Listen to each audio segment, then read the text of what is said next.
by the Finance Committee. My comments are general in nature. First of all, we should take a very serious look at debt restructuring and relief. Most of the G7 or G8 countries, without any prompting, are already considering restructuring our debt, including China, who we have borrowed a lot from. So instead of waiting for that to happen, Mr. President, I think the government should aggressively pursue interface with our creditors for restructuring. Our debt repayment is almost hitting 3 trillion in this budget. If we can get that taken off the books, maybe it will provide some much needed additional cash flow to help sustain the budget. Secondly, Mr. President, I think we should engage the executive in coming up with a roadmap for economic diversification. Every time we talk about economic diversification or diversifying the economy is when we have a crisis in the oil sector. In 2014, there was a lot of talk about improving non-oil export and diversifying our economy. As soon as oil prices started to pick up, I think we kept our eye off the ball. So, Mr. President, is very, very important. The agricultural sector, especially when it comes to exports, is still problematic in Nigeria. I'm glad Senator Susan talked about solid minerals and its contribution to GDP. That contribution is not true, Mr. President, with all due respect. Well, the amount of activity in the solid minerals sector is huge. It's huge.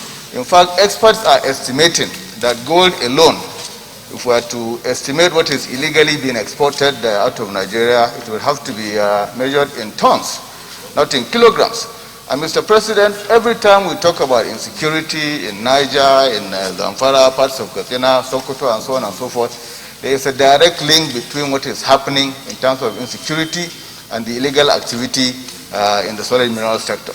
We need to move into that sector and formalize it so that the nation can begin to get the benefit, of a formal solid mineral sector where people do legal mining, pay taxes and royalties, and export their produce. Same thing with agriculture, Mr. President. Our exporting out of Nigeria is still very, very difficult.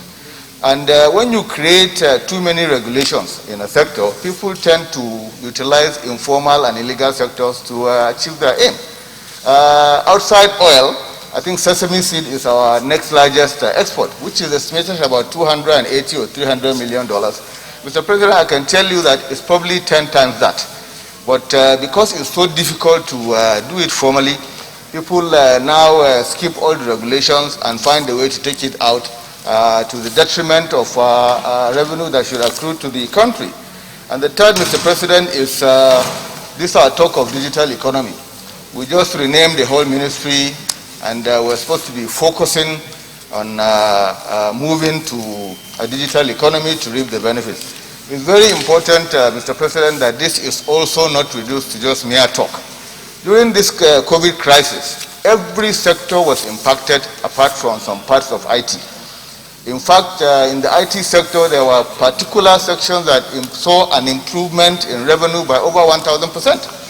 And we're talking about a situation where the first trillionaire in the world is going to come from IT. Education, healthcare, commerce, entertainment, everything saw an improvement as people were locked down in their houses. Mr. President, we need to take advantage of that and ensure that all this talk about digital economy is not just paying lip service. Thank you very much for the opportunity, Mr. President. Thank you, Senator Aishatu.